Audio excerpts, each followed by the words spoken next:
We're going to spend the next probably about 45, 60 minutes here talking about two different things. We're going to cover Ghost Solution Suite 3.3, so the new release there, particularly the web console itself. And then towards the end of this conversation, we'll kind of switch gears a little bit and talk about the new workspaces that are in ITMS as well. You guys have kind of seen a little bit of that already with the TCM interface. You've seen a couple of these other pieces there, and what you'll start to notice is, particularly on the Ghost side, we've got a bit of a theme going on here when it comes to kind of UI, if you will, and pieces like that. And I'll talk about that a little bit more here as we go forward. All right, so a couple things we're going to talk about on the Ghost side. We'll talk about the web console itself. We made some improvements to kind of the way you utilize the program itself. We've added some wizards in there that'll kind of help you get some of those pieces going right there. And then there's some speed improvements as well that we've implemented into the product, and I'll cover those as we move forward. Okay.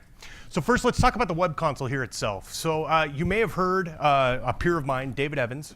David is based out of the UK, and he's had a chance to do a couple of previews, from on the web, webcasts, if you will, about the web console itself for GSS. Essentially, as you folks are aware, GSS 3.x, if you will, is a synergy of Deployment Solution 6.9 as well as the legacy Ghost Solution Suite product as well. And Ghost being the brand name, we carried that over there. And so the traditional console, if you will, the fat console that's part of Ghost Solution Suite is that DS69 style console there. DS69 had a web console, if any of you remember. In fact, how many remember the DS69 web console, just out of curiosity? All right, now we're talking. Okay, so that thing, granted it was a bit dated, right? But it had a function and it worked really, really well for what it did, right? And when we switched over to the GSS 3.x platform there, that was one of the things that was ultimately deprecated, right? And there were a lot of good reasons for that. It was a legacy set of technology there. There were a little bit of problems with that.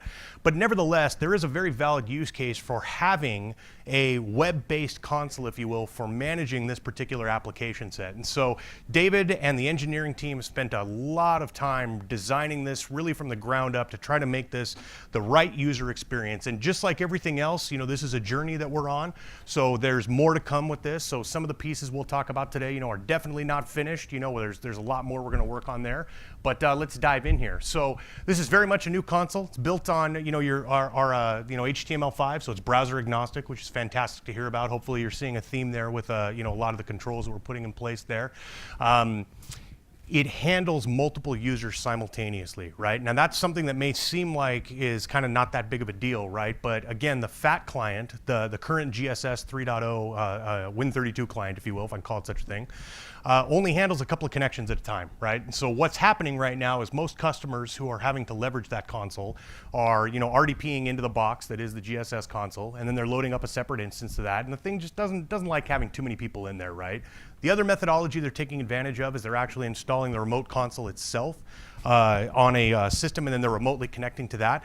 That's functional. It works. There are some challenges, though, just if you're not near the actual server instance this thing is running on, if you've got some latency issues, the console itself, can struggle a little bit in those cases there. So this web console here is designed to be much, much faster, right? It's a lot quicker than the traditional thick console there, and it can handle just about as many users as you want running on that. It's built on IIS, right? So it does require that web server to be able to operate there, and that's what allows it to scale, if you will.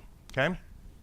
We've built in some what we're calling quick tasks for common things that you're going to run into. So whether that's moving a machine from folder A to folder B, running particular jobs, or if we're just getting into things like migration type scenarios, right? We wanted to build these quick tasks in there that are really wizards, if you will, for facilitating pieces of functionality there.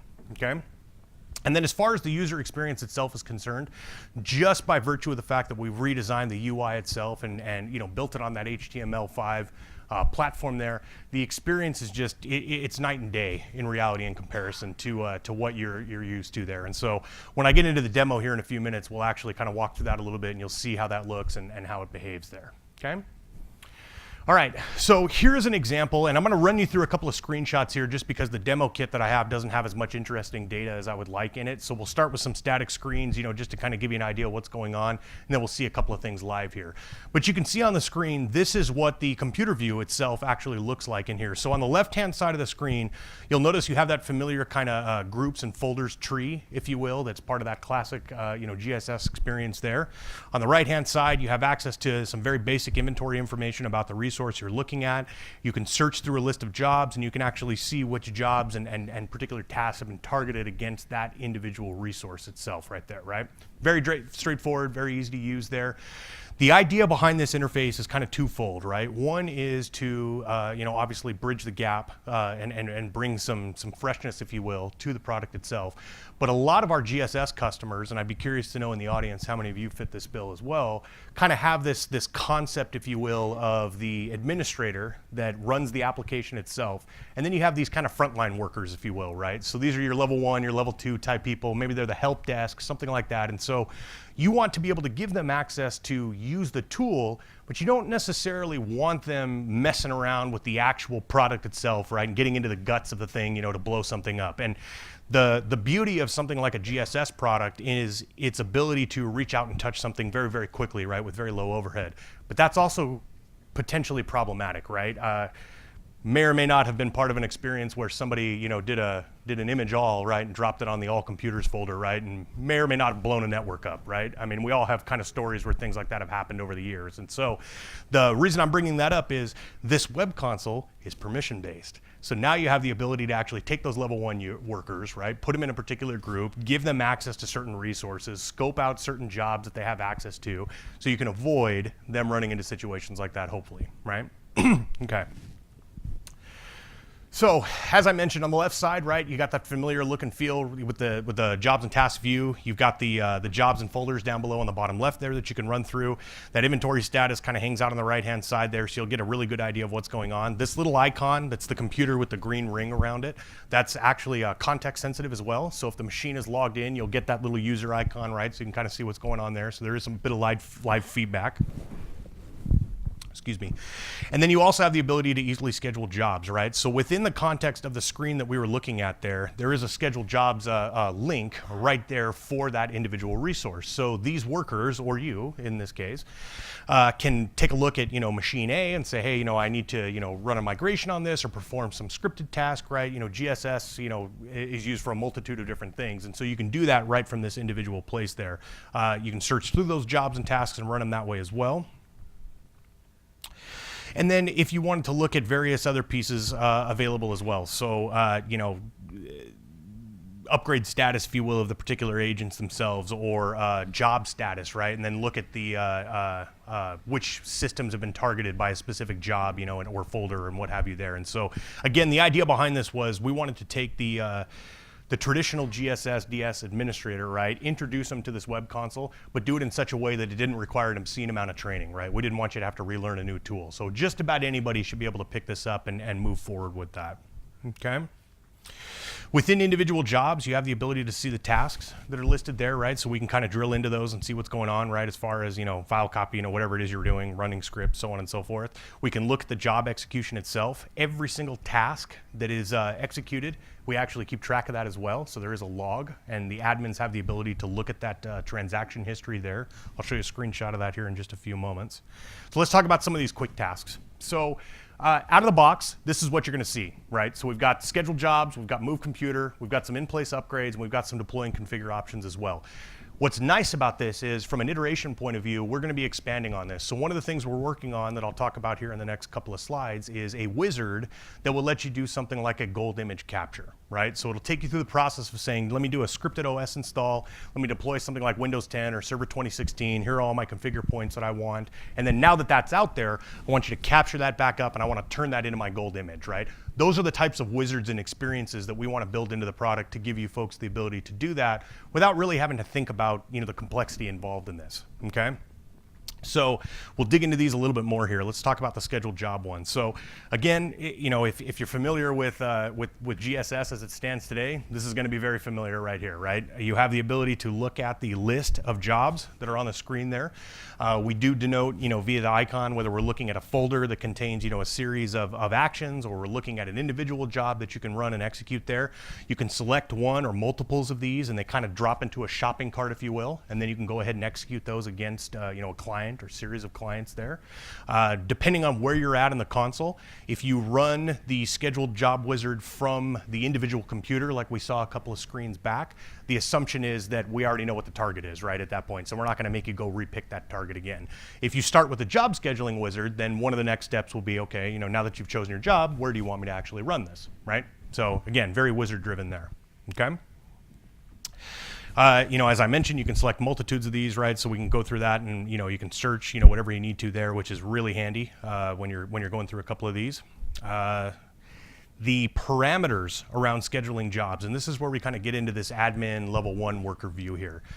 You have the ability to control, for example, a level 1 worker, how many resources they have the ability to execute against. So I want you to think about that for a second. In my little example where I may or may not have blown up the network, right?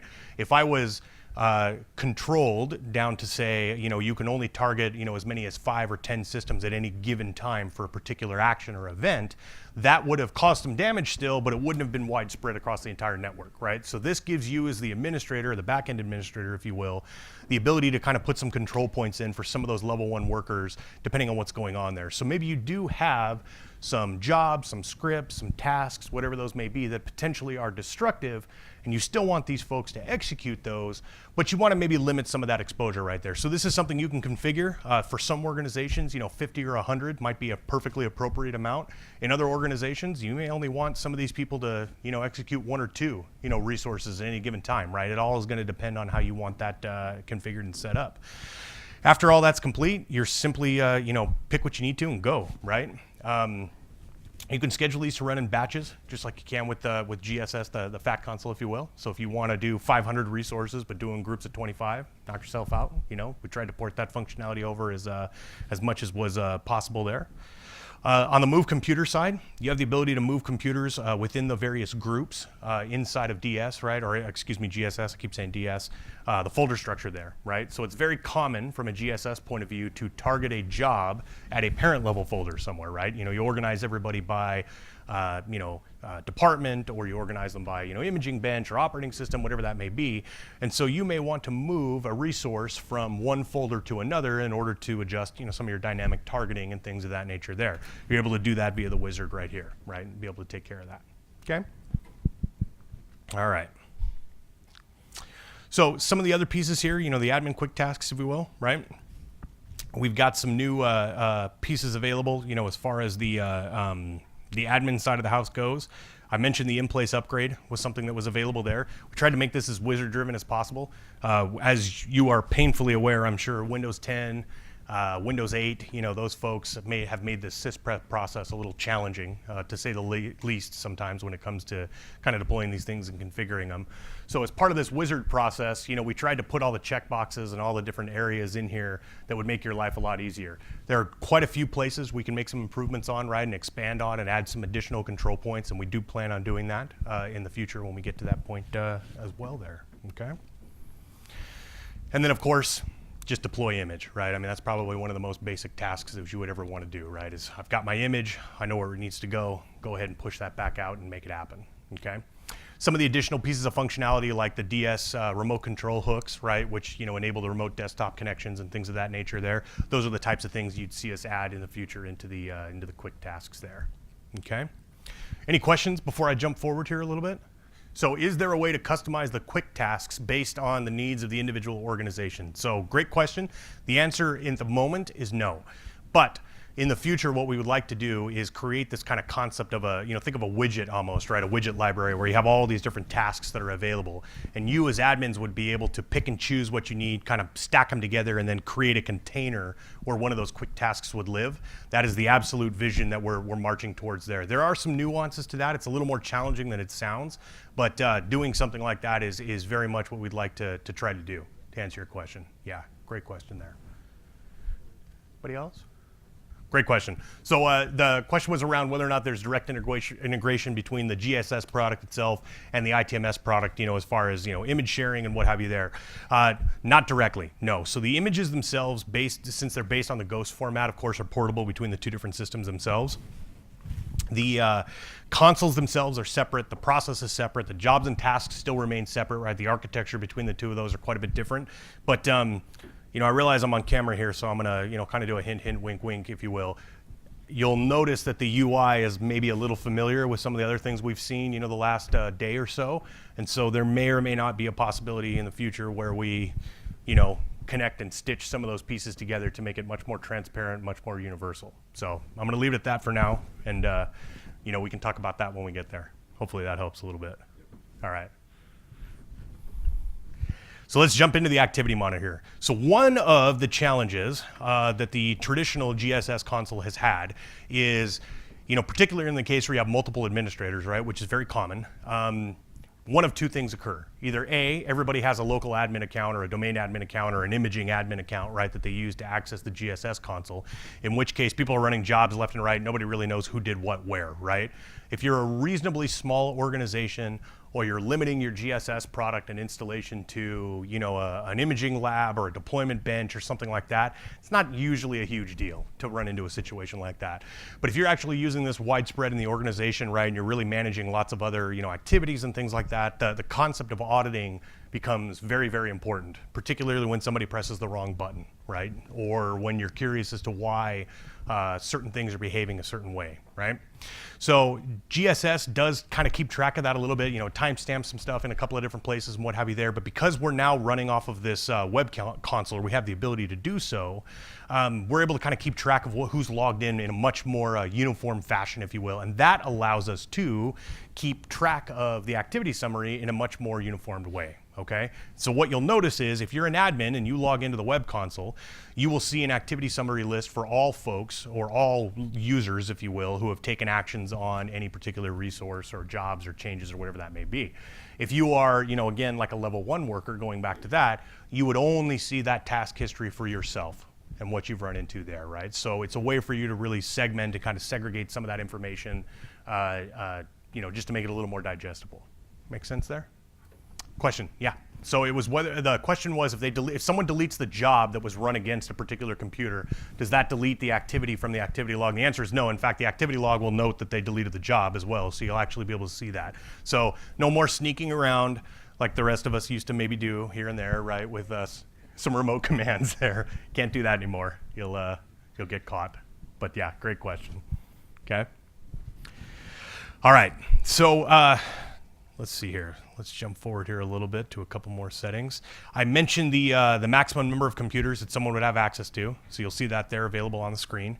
You do have some additional global settings here, and this is kind of a placeholder for us to add a few more pieces as well. So if for image capture and image deployment, you have some global commands that you typically run inside of your organization, this section right here lets you edit those, right? So this would be the Ghost binary attachments, the Ghost capture and deploy commands and things of that nature there. So most of you probably are customizing that to some degree. If so, this is a great way to kind of globalize that, if you will, right? Rather than having to add it into the beginning of one of your jobs, at that point right there.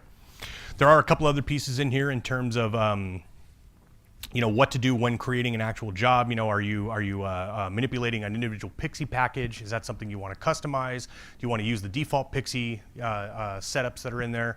One thing that is a little challenging, right, is out of the box, getting certain images into the system is pretty straightforward when you first do it. But for a newcomer, it can be a little challenging to understand which images go where, and why do I have 10 different Windows 10 or WinPE automation images and what have you there. And so that's an area that we're trying to improve upon. So this section, again, kind of being that placeholder there, we see this as being the evolutionary spot for configuring those types of things, right? Those environmental variables that would matter to you. And then a little bit farther down the screen, which we'll see here on the next slide, you do have the ability to add another set of credentials in here. So sometimes you'll run into a problem where when connecting to resources, system account that we're using, right, or the D agent account, excuse me, that's what I'm trying to say here. The credentials, maybe struggling a little bit for whatever reason, right?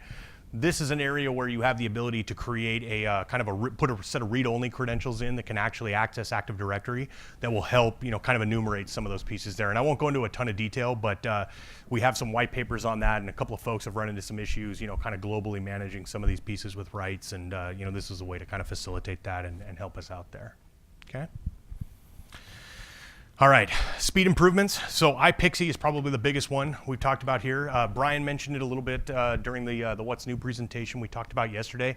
IPickC, if you're not familiar with it, is just a PickC protocol over HTTP, HTTPS, right? So there's not really a whole lot of fanciness there, except that the PickC standard in and of itself is old as dirt. I want to say it's 25, 30 years old. I mean, it's ancient, right? So going and taking that PickC protocol and really kind of merging it in with an HTML, or I'm sorry, an HTTP style connection, just in general has improved its speed significantly. And so IPickC is something that's there's a public reference for it. You can read all about, how it behaves, right, and conforms to, which standards. So we just took advantage of that. If you want to leverage IPickC, you of course need to make sure you install IIS, right, because we need a web server in order to do that. The PickC process is dramatically improved in terms of speed if you choose to use IPickC there. And then in general, IPickC offers a lot more customization, if you will, to the PickC process in and of itself. And it's a heck of a lot more friendly, if you will, jumping across network nodes and what have you there. Okay. Existing PickC options, of course, still available, right? And I'll talk a little bit more about that in a second. Yeah. So the question was, do we need to flash the computer BIOS in order to support IPickC? Typically, no, right? It all depends on that particular manufacturer there. PickC is generally treated as PickC as far as the network broadcast itself is concerned. It's more about the PickC server itself that's sending those commands in and out. But each system, especially in imaging, we all kind of know this, right? There tends to never be a standard that seems to fit anything there. So I would, double check the documentation there to make sure there aren't any known issues. But generally speaking, if you can PickC boot, you should be able to pick this up just fine. Yeah, great question. Okay. All right. So let's talk about some speed improvements there. Again, Brian mentioned this a little bit. We got rid of some of the CRC checks that were part of that imaging process there. So we used to do, those cyclic redundancy checks on just about every portion of the process during the imaging process itself. So, every 5 seconds, right, we were doing an MD5 hash and check on something, right, to make sure that it was valid. There probably was a need for that a really, really long time ago, but it created a whole bunch of overhead. And so now we just do it at the beginning and the end and call it a day, right? And so the process is still valid. We still validate packages, we still make sure everything's okay, but we got rid of the multitudes of imaging checks there. And so the only reason I bring that up is just to tell you that the speed improvements are real. That's kind of what was going on there, was that encryption check that just took forever to just process. So not only will you notice that the imaging process is quicker, you notice the amount of resources that get leveraged to perform the image itself will be a lot lower as well, because we're not having to do all that math. Okay. All right. And then, of course, all the different wizards and what have you there, right, have made life a little bit easier there as well. The next improvement is in the Linux side of the house. And so not many people, even remember that we support Linux, from an imaging perspective. And not a lot of customers really take advantage of Linux, to be honest with you, for just various reasons, right? I think we all kind of grew up with Windows as a first language. And so Linux can be, a little intimidating for a lot of us unless you're familiar with that world there. But deployment solution, there it is again. I feel like I need to put a swear jar up here so I can put $1 in every time I say it. GSS does support Linux imaging, right? So one of the challenges we've had with Linux imaging in particular is the Linux file systems have been a royal pain for us to kind of keep up with, right? And it's required a lot of architectural changes on our part, particularly go from, oh gosh, I can't remember the original Linux file system before we switched over to XFS. But XFS itself is now implemented, it's supported, and we've made some changes to the code itself that allow us to adopt new Linux file system changes in a much more efficient fashion. So rather than us taking, in some cases, 8 or 9 months to crack the code open and get everything all ready to go for a new version or new flavor of Linux there on the file system side, we're able to do it in a couple of weeks now. And so that's translated to a lot of improvements on our side of the house, freeing up resources to take advantage of other features and other things and things of that nature there. So take that for what it's worth, okay? All right, so before we dive into the questions here, let's talk about the actual product itself. So let me get out of this. Let me switch over here to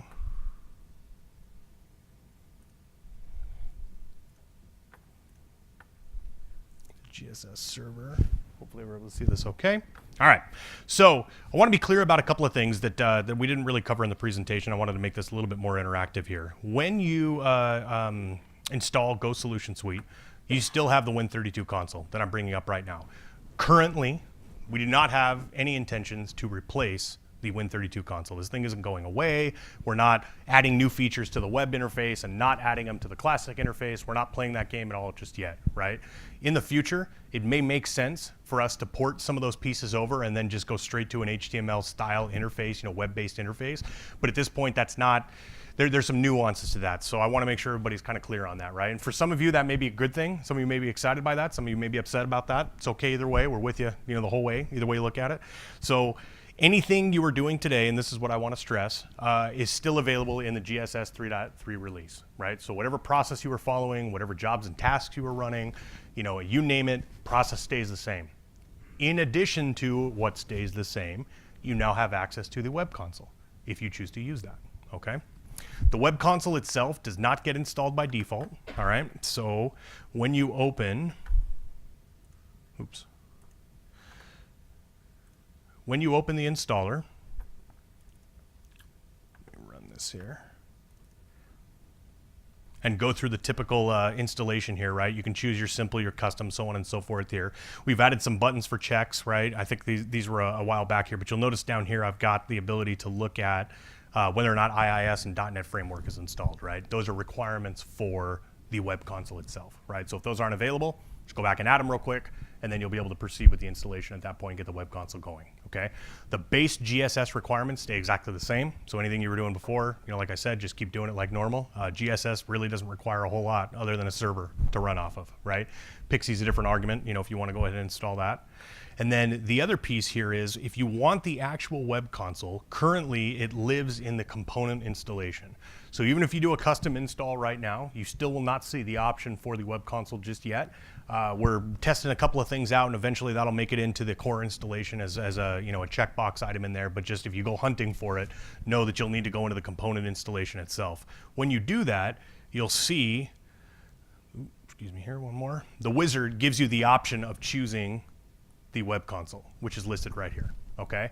The caveat to the web console versus the classic console, that classic console, you can install it anywhere and point it to the Express database and it'll function the way it needs to, okay? The web console must be installed on the same server as the Express database itself, okay? So just keep that in mind, all right? Once that's done, let me exit out of this. You will get a localhost / GSS URL that is available to you, and that is your web console, okay? So I created a shortcut for it here. Go ahead and open this up with IE. As we mentioned in the presentation there, this will work in Chrome, Firefox, Safari. Again, it'll work on an iPad, if we really wanted it to. I know everybody does imaging from iPads all the time. So let's go.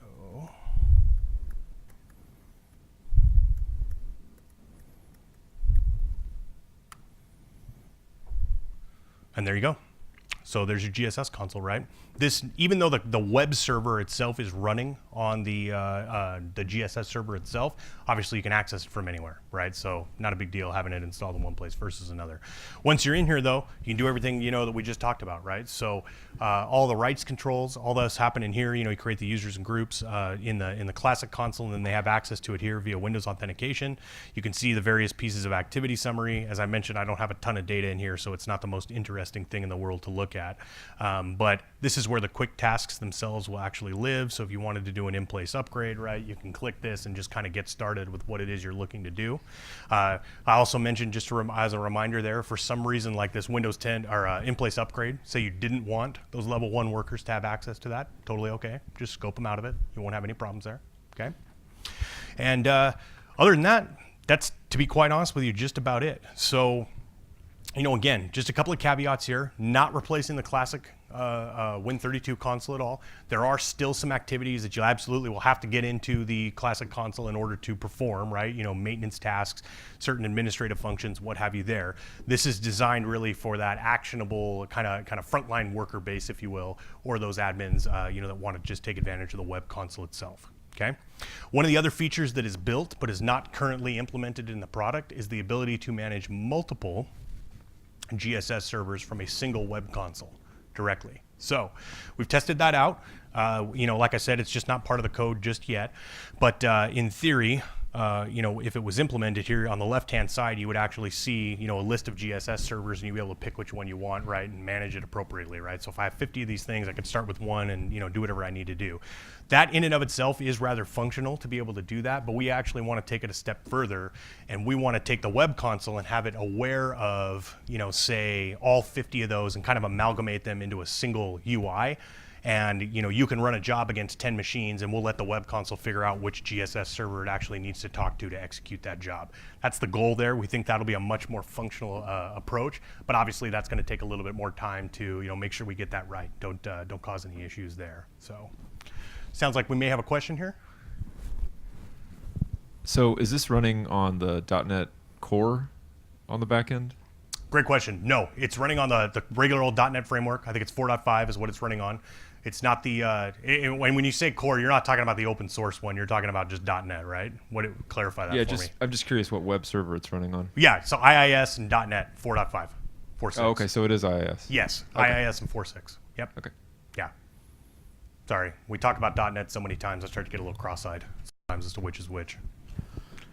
The initial authentication when you hit the GSS web console, in the DS web console, that prompt was not existent. It would use a pass-through authentication of your Windows session. Is this something that can be added on in the near future? So you can configure this to do pass-through authentication. I just didn't have it set up for that in IIS itself. But the pass-through authentication is a feature of IIS. So in theory, if you have rights and access to everything you need to, you would be able to pass right through and you'd be okay there, right? It gets a little tricky sometimes when you create a DS specific account for logging into that console, because now we've got kind of a tricky token situation we're running into. So that's an area where we're still looking to make some improvements there. But we have that documented in the web console. There's a whole special document just for the web console on rights access and role and scoping and how to set all that up, and you can find all that listed in there. Yeah. Great question, though. Okay. Any other thoughts, questions, concerns, curiosities? Yeah, you're fine. Go ahead.